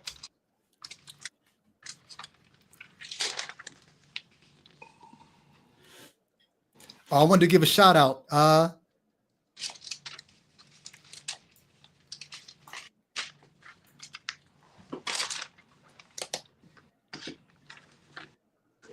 Where'd it go? Missed it. I didn't want to interrupt you because you were talking, but Oh no, I was just finding the scripture. Yeah, I wanted to give a shout out. Anthony Twyman said, "That's my brother. Proud of you, Alexander," with the exclamation point. So shout out to your brother in the chat. Much love, man. Yeah. Revelation 21 and verse. You're reading New King James. I just happen to have the written because remember I told you my daughter killed my iPad and got you. Yeah, got you. I'm normally an ESV guy. I'll go back and forth between the ESV and the NET. I'm going to read this from the NET. If you like your translation better, you can read it. But I'm going to read. Let's hear some King James. I haven't heard King James in a good while. Would you mind just reading Revelation 21 verses 1 through 4? Sure. This is New King James, not King James. New King James. Yeah. Now I saw a new heaven and a new earth, for the first heaven and the first earth had passed away. Also there was no more sea.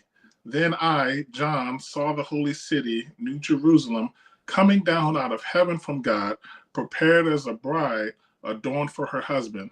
And I heard a loud voice from heaven saying, "Behold, the tabernacle of God is with men, and he will dwell with them, and they shall be his people.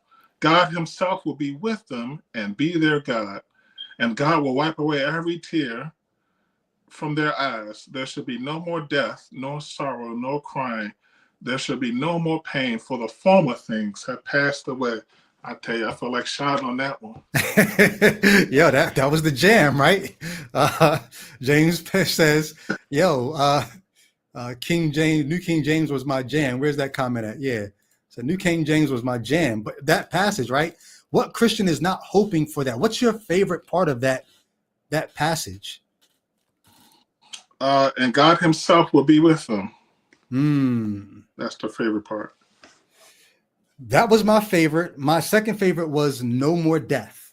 All right, just think about that. You know what I mean? Death will be no more. Yeah. That's the last enemy, right? Death, yeah. No more. How do you reconcile this passage, though, with what the Hebrew Bible says? In terms of, can you be more specific? Isaiah 65, because this is a recapitulation of what you find in Isaiah 65, and it's a different version of the exact same apocalyptic, or maybe not apocalyptic, but eschatological saying. I need a little more. So what does Isaiah 65 say that needs to be reconciled with 121? Okay, let's go there real quick. Isaiah 65. And let's go down to, there's a lot in Isaiah 65 that actually can be dealt with. But we're going to go down to verse, let me see here.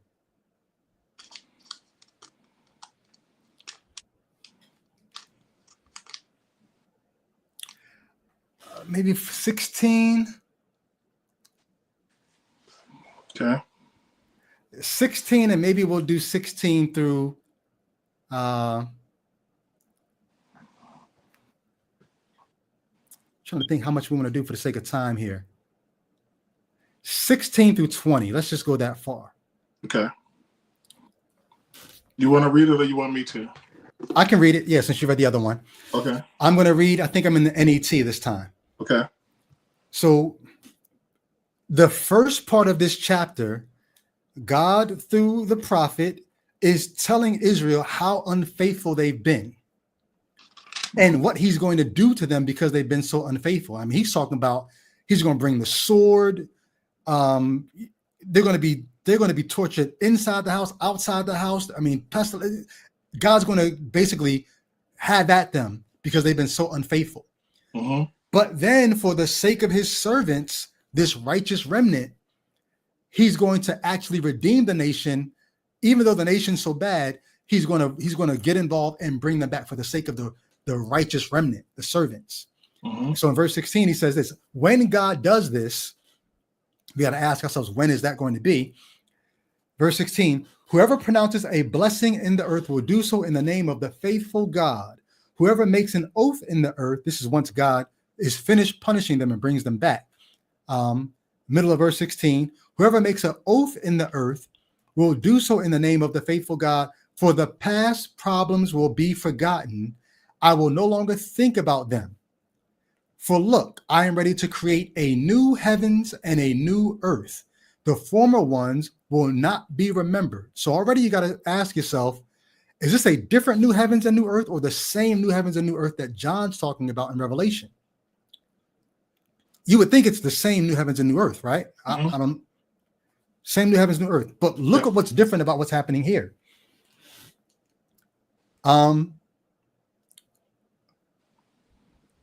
Middle of verse 17, the former ones will not be remembered. No one will think about them anymore, but be happy and rejoice forevermore over what I am about to create. For look, I am ready to create Jerusalem to be a source of joy.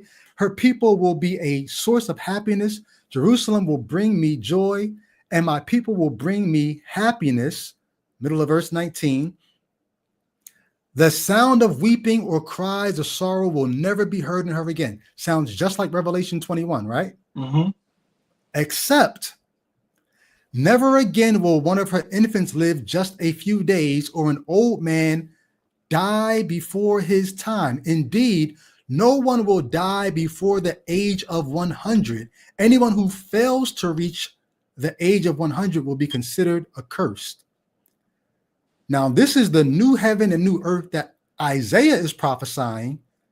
And in this new heaven and new earth, no crying, former things are not going to be remembered, but death still exists.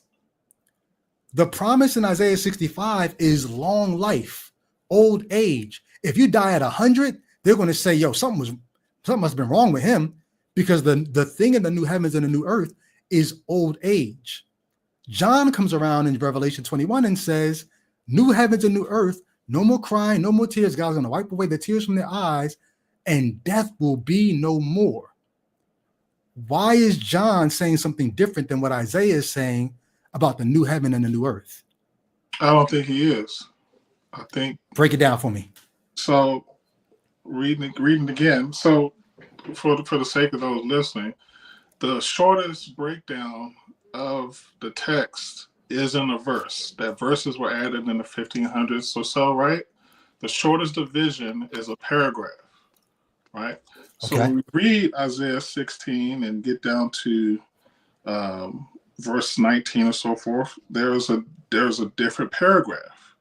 I think, well, my Bible kind of sections. Well, hold on. I'm sorry. If you're going to make that distinction about verses being added later, paragraphs are the same. There were no paragraphs when this was originally written. It was all just text upon text.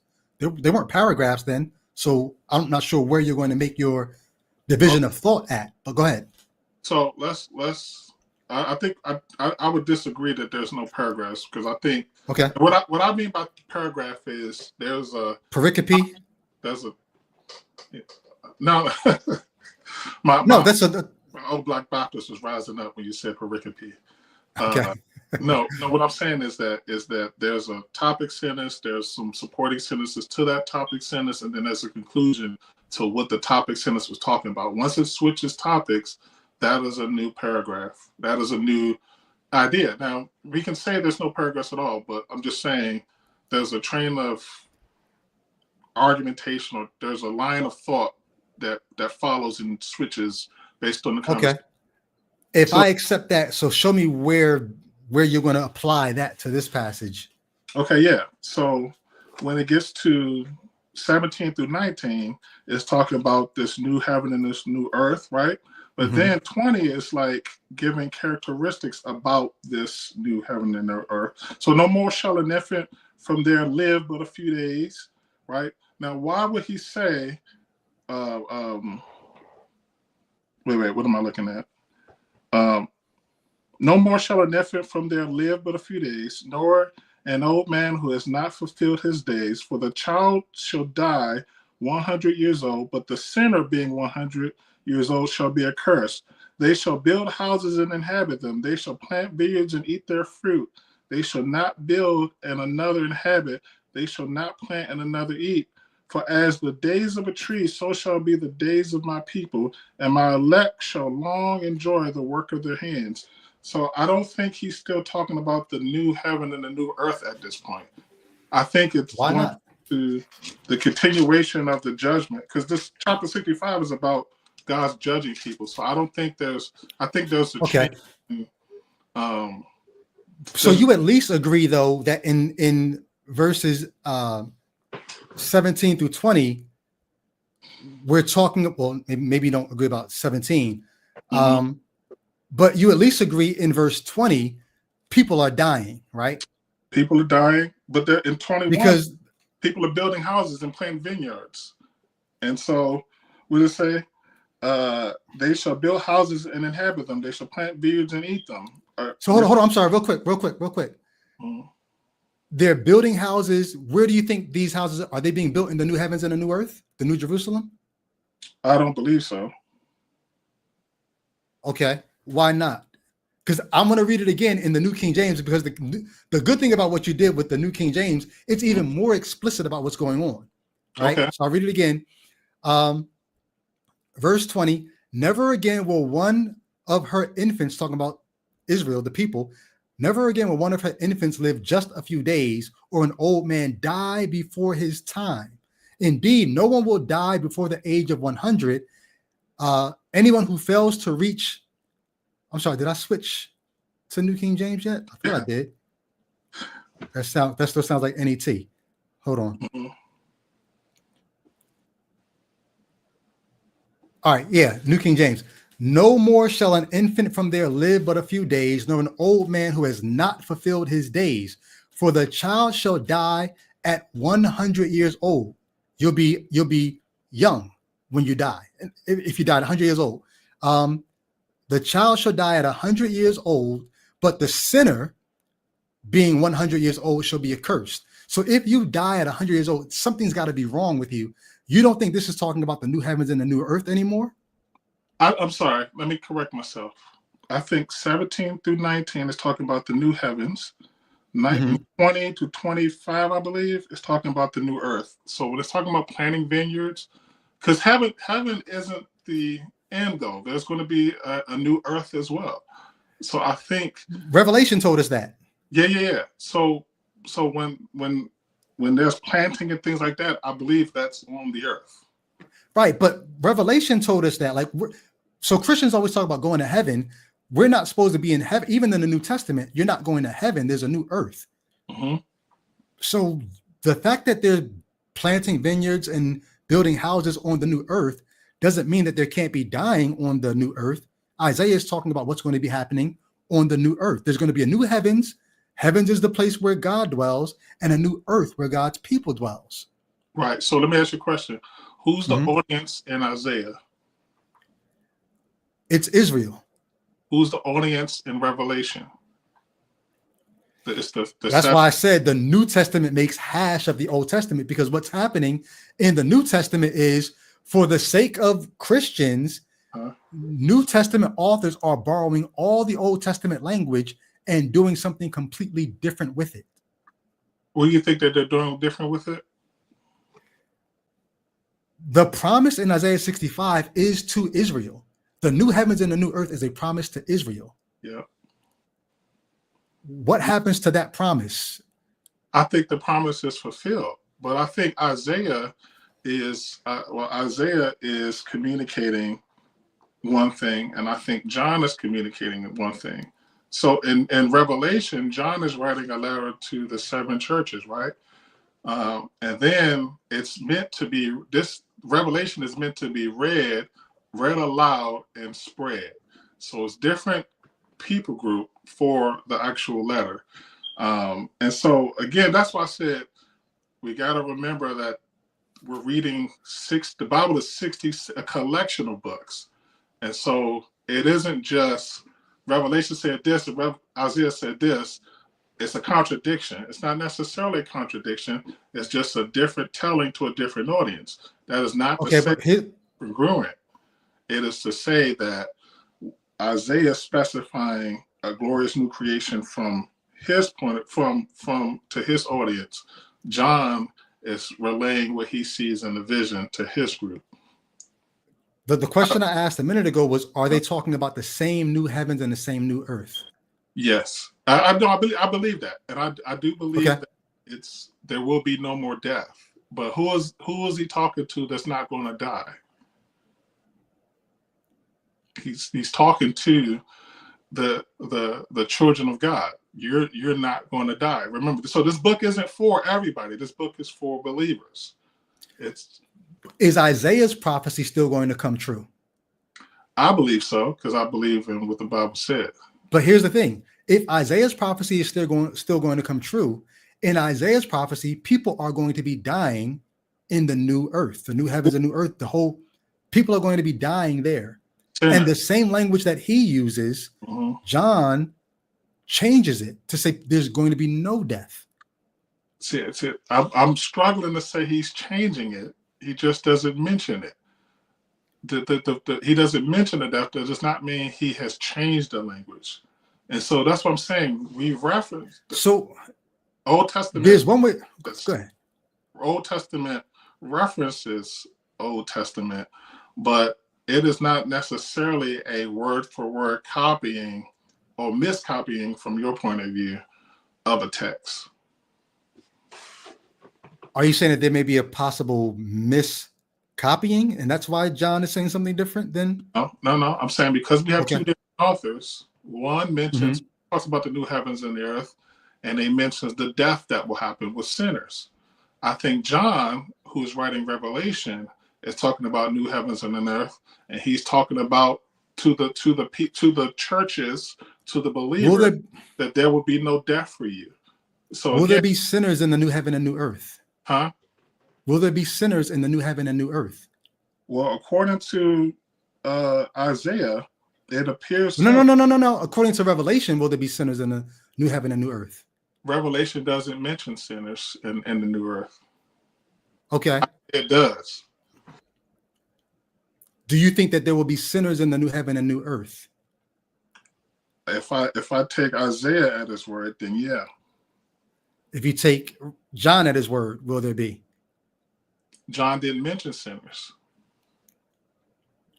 Different audiences, different purpose for the writings. Okay.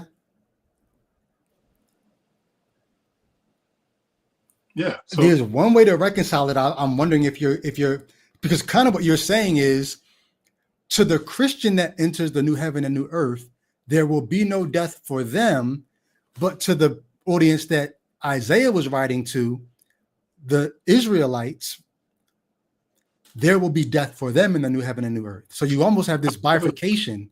No. There will be no death for the people of God, but Isaiah notes that the sinners will die and be accursed. That's in the new heaven and new earth. There will be sinners dying, is what you're saying. In verse 20, but the sinner being 100 years old shall be accursed.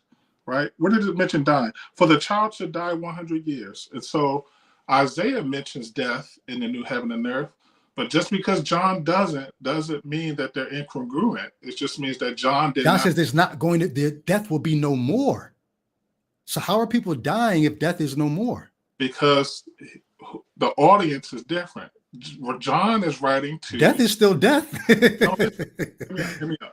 Okay, so gotcha. Isaiah is writing to sinful Israelites. There are sinners in there. There's the people of God, and so he's pronouncing judgment. Alex, stop. Because hold on.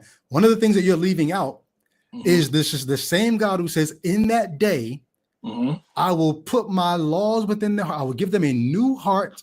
I will put my laws within them and cause them to walk in my ways, and they will all know me from the greatest to the least. Right. Who are they that he does that to? This is the people of God returning from exile. This is all of these prophecies are, you're coming back into your land, and these are the promises that God is giving you to help you to usher you back into the land and know what God's going to do for you in this new land. I don't think that Isaiah is talking about some far off eschatological view. I think this is written for people 2,000 plus years ago who were coming into a land and thought, now God's going to give us what we've always heard we were going to get. And it didn't happen. That's one way to look at it. I think we see it differently. I definitely Yeah. think that again, based on the audience that is written to and the style in which the author is writing, it is a similar message, but it's not the same message. And so I don't see a contradiction there. Just because John didn't say exactly or all of what Isaiah said does not mean that John has miscopied what Isaiah has. I don't think he miscopied. I think he intentionally changed it. But understand what you're actually saying though is death will both be no more and still be in the new heavens and new earth. That's sort of what you're saying. No. Well, so okay, so we if we get into end times type of stuff, where there will be a lake of fire and death and death gets thrown into it. Yes. So how are people dying if death is thrown into the lake of fire? So we may not have time to go too much. Yeah. But let me just summarize this. I think please. Different authors are writing to two different people with two different points in mind. And I think that, again, keeping in mind the Bible is 66 books, and just because an author has a thematic structure in one thing, and an author has a different thematic structure in another, there can be congruency, but not necessarily a contradiction because it didn't say what that said. And even when you think there's a perceived contradiction, ask yourself, does the author have the same goal in mind with what he's writing? So let me bring your words back, because when we talked about evolution and science, you asked about whether was it observable or perceivable. Yep. The question that I think you and all of us can walk away from this is, are we just perceiving contradictions here, or are we actually observing a contradiction here? Well, and I think we're actually observing a contradiction here. You're talking to a man who believes God is a truth teller still, and that this is God's word. And so I lean towards the authority of the scriptures, the inerrancy of the scriptures, and the fact that what is said in here is true. I need to align my thinking and realize my mind is not superior to the mind of God that's revealed in the text. Got you. Well, there's so many more passages that we can do this with. When I was in seminary, this is one of the many passages that I came across, and I thought to myself, something's wrong here. And there's an accumulation of these kinds of passages that at some point you end up having to say, how much longer am I going to do this? How much longer am I going to keep giving this book the benefit of the doubt when it's not helping itself? Yeah. I get your point of view. But I'll tell you what, if I could speak to the question on the table, can this pastor help my unbelief? What I would say is to give you the word of scripture is to pray and ask God for wisdom. But don't ask doubting, but ask in faith. And so if that's possible with your position, then I would encourage you to do that. But until then, I'll do it tonight. I'll do it because this was such a great, I'll do it tonight. And not doubting. So that's the tough part. Yeah, well, only because God's given me so much to doubt if God is the author of this book. But I will do my best, and I'll like the guy said to Jesus, help my unbelief. I'll give it a go. But like I said, I encourage you. Is Brady just perceiving a contradiction here, or have we actually observed one? And if we get a chance to do this again, like I said, we can go to many more passages and do this same thing. And I would love to see if there's a response for it. I'm open to beating as many times as you would like. I'm down. I love what you're doing. I think it's great. I think you should keep doing it. I would love to see your response to chapters 8 and 9. I really would. Sure. Of my book. Sure. Yeah. I will do that. And anything you want me to check out in between now and then, shoot me a link and we'll definitely keep it going. I enjoyed this, bro. It was good stuff. I hope those who got a chance to check it out. If you like this conversation, drop a note. Be kind to me. Be kind to Alexander if you're a Christian or if you're not a Christian. This is just humans trying to understand where one another are coming from. Thank you so much, man, for coming on, and I'll let you have the last word. Yeah, like I said, thank you for having me. Thank you for having everyone else on. You didn't have to do it. You could have just been about you and yours. Again, keep doing what you're doing. To the listener, I believe in the validity of the scriptures. I think you should take God at his word. I think you should read the scriptures for yourself. Don't take my word for it. Don't take Brady's. Make up your own mind.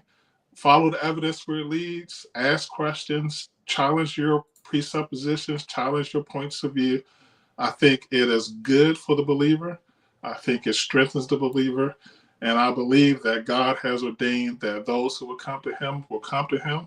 And let's keep everyone in prayer. For those who pray, for those who don't, do your research. That's all I got. Amen. Amen. All right, man. Go ahead and enjoy your night. Thanks for your time, bro. We'll keep it going. Much love. Right, take it easy. Peace. All right, peace. Folks, Conversations with Christians. If you're a Christian and you would love to come on the channel, email me at ICHTHEPOD, ICHTHEPOD, ICHTHEPOD@gmail.com. Make sure you like, subscribe if you're not subscribed, drop a comment. That will definitely help the algorithm. I will not be on next Monday or Tuesday. I'm actually going to be out and about with my guy Thurgood. I'll be down in Houston visiting him for his birthday. So say what's up, say happy birthday to Thurgood. We'll be celebrating his birthday next Monday and Tuesday in Houston. His birthday is actually on Tuesday. So I'll be back on next Thursday with Jamar, my guy, Drugs Art Gallery. We'll be on with a Christian friend of his doing Conversations with Christians on a Thursday. So it'll be the exit strategy night doing that. What's today? Today's Tuesday. I will be back on this Thursday for exit strategy. So you guys will see me Thursday. But go ahead and enjoy your night, and I'll talk with you guys next time. Much love, everybody. Peace.